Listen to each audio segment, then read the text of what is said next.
How about on the purely artistic side in terms of Atlanta's artists and again the students?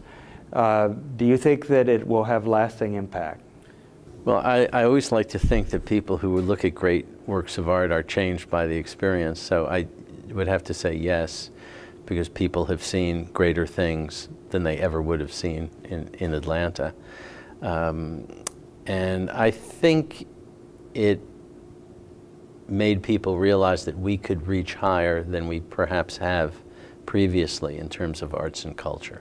How about you personally? What have been the highs and lows of this project for you in terms of being exposed to works that you may have seen before but you hadn't necessarily lived with before? And I suspect that you did feel you lived with some of these pieces. Living with Raphael's portrait of his friend Baldassare Castiglione. Was that a high point? That is a high point. That is a really high point. And having, well, in fact, in the lobby of the Ancock's Chambers wing right now, there's this great bronze by the Romantic sculptor Barye, which I called a masterpiece in my dissertation 30 years ago, and I've get to have it here for a whole year. But I think the biggest plus really was just the adventure of it, that we reached a kind of conceptual understanding in October 2003 on this project. And of course, we didn't have any checklists. We didn't know what we wanted to partner, and we wanted to trace something of the history of the Louvre, all of the different departments participating, and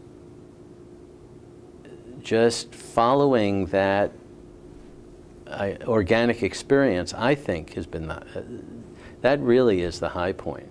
Because it leads you to Baldassare Castiglione or to Barye or something else. And I think it's about trust. You trust in an idea, and you trust in a colleague, and you trust in a partnership.